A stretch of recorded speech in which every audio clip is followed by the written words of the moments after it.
Η τέχνη του μεταξιού. Ναι, μπαίνουμε λοιπόν στο Μουσείο του Μεταξιού να ρίξουμε μια ματιά. Μπήκαμε στο μουσείο και έχουμε τη Μαρίνα, γεια σου Μαρίνα, η οποία θα μας πει δύο πράγματα, κάποιες πληροφορίες. Ωραία. Το μουσείο μας είναι ιδιωτικό, ανήκει στην οικογένεια Τσιακύρη. Η οικογένεια αυτή διαχειρίζεται το μεγαλύτερο και το παλαιότερο εργοστάσιο που λειτουργεί αυτή τη στιγμή. Παράγουμε, είναι μεταξοπαραγωγή τέταρτης γενιάς, ο κύριος Γιώργος δηλαδή, είναι τέταρτη γενιά, τα παιδιά του θα είναι η πέμπτη γενιά, σε λίγα χρόνια θα είναι δίπλα στην τέταρτη γενιά, θα δουλεύουν μαζί. Και πάμε να δούμε την πρώτη φάση της παραγωγής του μεταξιού, που είναι η σειροτροφία. Η σειροτροφία είναι εκτροφή του μεταξοσκόλικα. Εδώ βλέπουμε τα αυγουλάκια του μεταξοσκόλικα. Είναι πάρα πολύ μικρά. Οι μεταξοσκόλικες γεννιούνται μόλις 2 χιλιοστά, αρχίζουν να τρώνε αμέσως μόλις μπουν από το αυγό, τρώνε μόνο φρέσκα φύλλα μουριάς και για 35 μέρες τρέφονται ασταμάτητα 24 ώρες το 24ωρο. Είναι τα λεγόμενα μωρεόδεντρα ουσιαστικά. Ναι. Τα μωρεόδεντρα. Εκλεκτικοί μας βγήκαν οι μεταξοσκόλικες. Μόνο μουριά, μόνο φρέσκα φύλλα. Δεν τρώνε ξερά, δεν τρώνε καταψυγμένα φύλλα. Πρέπει να είναι ολόφρεσκα και γι' αυτόν τον λόγο κάνουμε εκτροφή μόνο το καλοκαίρι όταν έχουμε φύλλα. Και οι άνθρωποι που κάνουν αυτή τη διαδικασία ονομάζονται σειροτρόφοι. Σειροτρόφοι. Τέλεια. Υπέροχο. 35 μέρες όπως είπα, τρώνε και πολλαπλασιάζουν το μέγεθός τους όσο κανένα άλλο ζωντανό πλάσμα στον πλανήτη. Περίπου 10 με 12.000 φορές μεγαλώνει ένας μεταξοσκόλικας. Και εδώ βλέπουμε τη γέννηση του. Πλάνα από μικροσκόπιο. Και από 2 χιλιοστά σε 35 μέρες φτάνει στο τελικό μέγεθος μέχρι και 9 εκατοστά. Κάντε το εικόνα. 2 χιλιοστά σε ένα μήνα, 9 εκατοστά σαν το δάχτυλό με τόσο μεγάλες κάμπιες είναι. Μόλις φτάσουν στο τελικό τους μέγεθος, στην τελική του ανάπτυξη, σταματάνε να τρώνε και δεν θα ξαναφάνε ποτέ στη ζωή τους.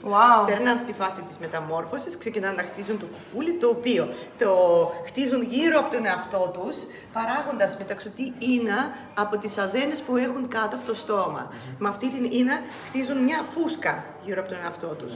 Και χρειάζονται μόλις 3 με 4 μέρες για να την ολοκληρώσει. Και η ίνα που παράγουν είναι μία συνεχόμενη ίνα, μήκος μέσο όρο 2 χιλιόμετρων. Αυτό είναι?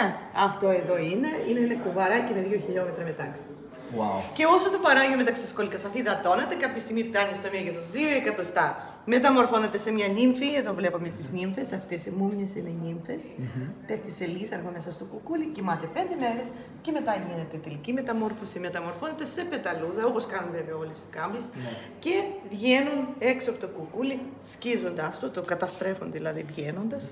Αυτές εδώ οι πεταλουδίτσες, οι οποίες λέγονται χρυσαλίδες. Οι χρυσαλίδες δεν πετάνε καθόλου, είναι πολύ βαριές πεταλούδες, δεν κοιμούνται, δεν τρώνε, οπότε δεν μπορούν να ζήσουν πάνω από 5 μέρες και το μόνο πράγμα που κάνουν είναι αναπαραγωγή. Βγαίνουν από τα κουκούλια, ζευγαρώνουν και αμέσως μετά το ζευγάρωμα οι θηλυκές αφήνουν 300 με 500 αυγά. Και έτσι κλείνει ο κύκλος της ζωής του μεταξοσκόλικα και όλα μαζί είναι περίπου 2 μήνες. Αυτό θα ρωτούσα τώρα. 2 μήνες ζουνε. 2 μήνες ζωής. Από την εκόλαψη μέχρι το θάνατο της χρυσαλίδας είναι περίπου 2 μήνες. Όμως, για να αποφύγουμε την καταστροφή της παραγωγής μας, όσο βρίσκεται η χρυσαλίδα σε λίθαργο, τα κουκούλια ψήνονται σε ειδικούς φούρνους στους 80 βαθμούς για περίπου μισή ωρίτσα. Για να μην βγει η χρυσαλίδα και χαλάσει το κουκούλι. Και αυτά είναι τα ψημένα κουκούλια εδώ που βλέπετε. Μπορείτε να τα δείτε, να τα ακουμπήσετε, να δείτε. Για πιάσε ένα. Για να δούμε. Είναι σαν πιστίκια, μοιάζει λίγο με πιστικάκι. Με συγκεκριμένα μεταξύ να είναι χρονοδοτό και μαλακό. Δεν είναι, είναι σκληρό. Είναι μια πρωτεΐνη, μια φυσική κόλλα που παράγει μεταξοσκόλικας που το κάνει τόσο σκληρό. Αυτή η πρωτεΐνη λέγεται σερικίνη. Αυτή τη σερικίνη θέλουμε να διαλύσουμε για να μπορούμε να ξετσιλίξουμε το κουβαράκι μας με το μετάξι. Και αυτό γίνεται με καυτό νερό. Πολύ απλά, χωρίς κανένα μυστικό συστατικό, είναι απλά καθαρό καυτό νερό. Αναπνηστήριο. Αναπνηστήριο. Η λέξη αναπίνηση προέρχεται από τη λέξη ποινίο, τι λίγο. Οπότε εδώ έχουμε να κάνουμε με το ξετύλιγμα των κουκουλιών. Θα σας περιγράψω τον παλιό τρόπο αναπίνησης και όχι τον σύγχρονο, όχι επειδή κρατάμε μυστικά, εμείς δεν κρατάμε μυστικά, απλά είναι βαρετό. Είναι αυτόματη η σύγχρονη διαδικασία, εγώ θα σας περιγράψω την παλιά. Η εργάτρια θα γίνει στη λεκάνη με νερό 80 βαθμούς Κελσίου, θα άφηνε τα κουκούλια να μαλακώσουν για 15 λεπτά, δούλευε με γυμνά χέρια, εδώ θα είχε κρύο νερό για να ανακουφίζει τα χέρια της. Και μετά από 20 λεπτά, όταν τα κουκούλια γίνονται σαν σφουγγαράκια, θα έπαιρνε μια βόλτα, θα ανακάτευε τα κουκούλια μέσα στο νερό. Και με αυτόν τον τρόπο θα έδειξε τις αρχές των 2 χιλιόμετρων. Αν είχαμε καυτό νερό, τώρα τα κουκούλια θα ξετυλίγονταν μπροστά στα μάτια σας. Και θα έπρεπε να τα πιάσει τη σφραγίση και στη συνέχεια τα περνούσα στο επόμενο στάδιο. Εκεί καθόταν άλλη κυρία, πιο έμπειρη, που λεγόταν μαστόρισα. Επειδή η Ίνα είναι πάρα πολύ λεπτή, είναι σχεδόν αόρατη, σαν στο αράχνης. Ναι. Δεν μπορούμε να δουλέψουμε με μόνο ένα κουκούλι. Χρειάζεται τουλάχιστον 5-6 κουκούλια. Αυτό είναι ο ελάχιστος αριθμός των κουκουλιών, είναι 5-6. Ο μέγιστος αριθμός δεν υπάρχει. Βάζουμε στο κουκούλια. Χρειάζονται, μπορεί να είναι και 50, μπορεί να είναι και 100, ανάλογα τι πάχος θέλουμε να φτάσουμε. Και αυτή ακριβώς ήταν η δουλειά της μαστόρισσας, να συνδυάζει τα κουκούλια σύμφωνα με τις ανάγκες της παραγωγής. Και γινόταν κάπως έτσι. Εδώ πάλι θα είχε καυτό νερό, για να μην παγώνει αυτή η φυσική κόλλα, η σεριδίνη, και κρύο νερό για τα χέρια και ξεκινάει. Ας πούμε ότι έχουμε 10 κουκούλια. 10 κουκούλια, 10 άκρες. Τις κολλάει μαζί, τις περνάει μέσα από το πορσελάνιο ματάκι να ενωθούν από τη σειρά των οδηγών, πίσω στην ανέβη. Η ανέβη μαζεύει τις πλωστές και τα κουκούλια εδώ ξεκινήσουν μόνα τους χωρίς καμιά βοήθεια, αλλά δεν τελειώνονται αυτό. Τα κουκούλια όλα είναι διαφορετικά. Οπότε κάθε φορά που θα έβλεπε ένα κουκούλι να τελειώνει, έπρεπε να προσθέσει άλλο ένα και να κολλήσει την άκρη για να μην αλλάξει το πάχος. Και εννοείται πως δεν θα είχε μόνο 2 πορσελάνια ματάκια, θα είχε από 8 ως 12. Και τις άκρες αναγκαστικά τις κρατούσε στο στόμα για να έχει ελεύθερα τα χέρια της. Για ένα 8ωρο αυτή θα ήταν η δουλειά της. Ένα κουκούλι, Αυτό είναι μια άκρη. Και έτσι 8 ώρες σε καυτό νερό, μέσα σε υδρατμούς, για να φτάσουμε σε αυτό εδώ το αποτέλεσμα.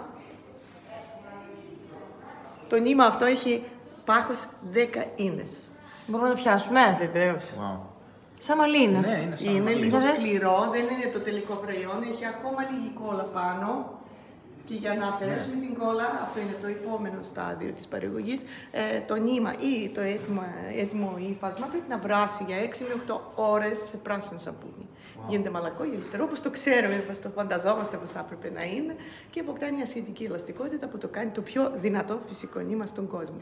Από το μετάξι, για παράδειγμα, κάνουν αλεξίπτωτα, κάνουν αλεξίσφαιρα-γυλαίκα, το χρησιμοποιούν στα χειρουργία, για ράματα. Γενικά δεν είναι μόνο οι σάρπες και οι κορτίνες. Είναι πολύ περισσότερο. Και εκεί τι έχουμε. Είναι κάποια βοηθητικά μηχανήματα. Χωρίς αυτά δεν μπορούσε να λειτουργήσει ένα εργοστάσιο. Απλά μεταφέρουν το νήμα από μια μορφή στην άλλη. Για να ρίξουμε μια ματιά λοιπόν και σε αυτό το μηχάνημα. Και βλέπουμε και διαφορετικά χρώματα. Πώς παράγονταν αυτά τα διαφορετικά χρώματα? Βάζαν κάποιες χρωστικές ουσιαστικά για να αλλάξουν από... Οι συνθετικές βαφές ανακαλύφθηκαν πριν από πάρα πολλά χρόνια, δεν είναι κάτι σύγχρονο. Είναι πάνω από 200 χρόνια που η ανθρωπότητα γνωρίζει τις συνθετικές βαφές, οπότε τώρα πλέον δουλεύουμε με συνθετικές βαφές για πιο σταθερό αποτέλεσμα. Παρ' όλα αυτά βάφεται και με φυσικές βαφές. Το μετάξι δέχεται πάρα πολύ εύκολο το χρώμα και το αναδεικνύει με πάρα πολύ ωραίο τρόπο, γιατί γυαλίζει, είναι το φυσικό, το γυάλισμα του γυαλάδα του νήματος είναι φυσική του γυαλάδα, και έτσι το απλό κίτρινο γίνεται χρυσό και το ταπεινό γκρι γίνεται ασημή. Υπέροχα. Ευχαριστούμε πάρα πολύ Να είστε καλά. για την ανάλυση. Μάθαμε πολλά καινούργια πράγματα σήμερα, έτσι δεν είναι? Ναι, σίγουρα. Και αυτά τα μηχανήματα βασικά ξεκινώντας από την ιδέα όπου είχε ο άνθρωπος να εκμεταλλευτεί ουσιαστικά την ας πούμε πορεία του μεταξιού και πώς παράγεται, ώστε να μπορέσουμε μετά να το εκμεταλλευτούμε με τον τρόπο που το κάναμε, είναι ιδιοφυές, θα έλεγα. Ανεβήκαμε στον πάνω όροφο και εδώ βλέπουμε έναν χειροκίνητο αργαλιό. Και αυτός εδώ είναι ένας χειροκίνητος αργαλιός επίσης. Ναι, όλοι αυτοί εδώ είναι αργαλιοί, απλώς είναι λίγο διαφορετικού τύπου, έτσι, ας πούμε αυτός φαίνεται να είναι ξύλινος. Με ρατιέρα. Ναι, με ρατιέρα. Από την άλλη μεριά, βέβαια όλοι ξύλινοι θα μου πεις, από την άλλη μεριά έχουμε και άλλο ένα εργαλείο, το οποίο ονομάζεται διάστρα, χειροκίνητη διάστρα. Και βλέπουμε ουσιαστικά τι κάνει εδώ, τι περνάει στο κέντρο. Πώς το περνάει το ύφασμα κλπ. Το μετάξι. Από την άλλη, έχουμε και κάποια προϊόντα στον δεύτερο χώρο. Νομίζω είναι καλό να περάσουμε εκεί. Φαντάζομαι ότι γίνονται κάποιες εκδηλώσεις, γιατί βλέπω ότι έχει και προβολές εβδομάδων, ταινιών ή κάτι τέτοιο. Εδώ έχουμε κάποια προϊόντα. Από μετάξι. Ναι, αυτά ονομάζονται τσεβρέδες. Είναι και αντίματα τσεβρέδες. Είναι σαν τραπεζομάντιλα δηλαδή αυτά. Αυτά είναι μαντίλια τα συγκεκριμένα. Ενώ εδώ έχουμε κοστούμια της εποχής εκείνης που φαίνονται πάρα πολύ όμορφα. Ακόμη και σήμερα δηλαδή θα έλεγες ότι είναι Νηφικό. νηφικό. Και εδώ έχουμε μια παραδοσιακή φορεσιά. Από το 1903. Εδώ σίγουρα γίνονται κάποιες παρουσιάσεις, όπως είπες. Βλέπουμε ακόμα μερικά ρούχα. Πολλοί σχεδιαστές μόδας χρησιμοποιούν το μετάξι ακόμα και σήμερα για τις δημιουργίες τους. Εδώ βλέπουμε κάποια μαντίλια. Γωνιά του Τσεκλένη εδώ. Εδώ φόρεμα Παρθένη. Άρα μήπως μιλάμε για σχεδιαστές μόδας εδώ και εμείς είμαστε πολύ σχετικοί. Μικροσκόπηση. Δες εδώ, ζυγαριά αυγών. Ναι, ωραία. Αυτό. Και αυτό είναι το τσιρίκι. Είναι το Δεν ξέρουμε τι είναι το τσιρίκι. Τσικρίκι. Τσικρίκι. Πρώτη φορά ακούω τις ορολογίες, επειδή δεν έχω ξαναμπεί σε τέτοιου είδους μουσείο. Εκολαπτήριο. Εδώ έχουμε το πλαίσιο ζευγαρώματος. Και εδώ έχουμε τα εργαλεία για ζωγραφική μπατίκ. Δηλαδή, δεν ξέρουμε. Δεν ξέρουμε τι σημαίνει μπατίκ. Εδώ έχουμε τα μητάρια. Ωραία. Μία σύντομη σχετικά ξενάγηση στο Μουσείο Μεταξιού, εδώ στο Σουφλί. Σαΐτες. Και εδώ οι άνθρωποι από το μουσείο μας κερνάνε λουκούμια και θα τα δοκιμάσουμε τώρα. Για να δούμε. Πολύ ωραίο. Γλυκό. Και έχουμε και κάτι άλλο. Εδώ πίσω μας έχουμε λικέρ και τσίπουρο, ντόπιο. Οπότε εδώ έχουμε ποτηράκια. Για να δοκιμάσουμε. Εμένα με τράβηξε πολύ. Αυτό εδώ το λικέρ. Αυτό τι είναι? Αυτό εκεί που πας να πιείς. Τσίπουρο. Είναι τσίπουρο νομίζω. Εγώ θα το αποφύγω. Λίγο, να δοκιμάσουμε. Νομίζω θα πάω σε κάτι πιο γλυκό. Λικέρ τσάπουρνα. Το οποίο είναι φρούτο του δάσους, αν δεν κάνω λάθος. Κάτι παραπλήσιο τέλος πάντων. Ωραία, για να δούμε λοιπόν. Ντόπια προϊόντα εδώ. Ο Κωνσταντίνος έβαλε μια γενναιόδορη κοσόλη. Γεια μας. Ευχαριστούμε πολύ. Πολύ ωραίο. Δυνατό.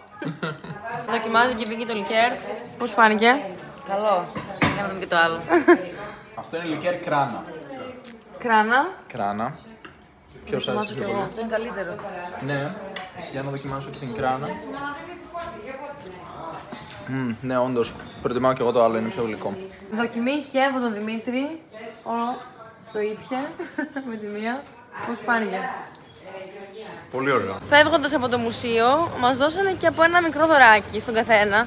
Εμένα συγκεκριμένα μου έδωσαν ένα κοκαλάκι από μετάξι, για να το δούμε. Αυτό εδώ, πάρα πολύ ωραίο. Και εμένα το ίδιο. Και σένα. Ενώ εμένα και το Δημήτρη μας δώσαν ένα κομπολόι από κουκούλια. Από μεταξύ κόλλητες. Τη μαμά τη δώσανε ένα καφέ κομπολόι. Ναι. Το οποίο είναι διακοσμητικό βέβαια, δεν είναι για να παίζουμε. Μπορούμε να το κάνουμε και κολλιέ. Δεν νομίζω, να πω την αλήθεια. Πρέπει ο λαιμός σου να είναι πολύ λεπτός για το κεφάλι μας για να μπορείς να περάσει. Για ένα μωρό. Πολύ ωραίο, Ευχαριστούμε πάρα πολύ.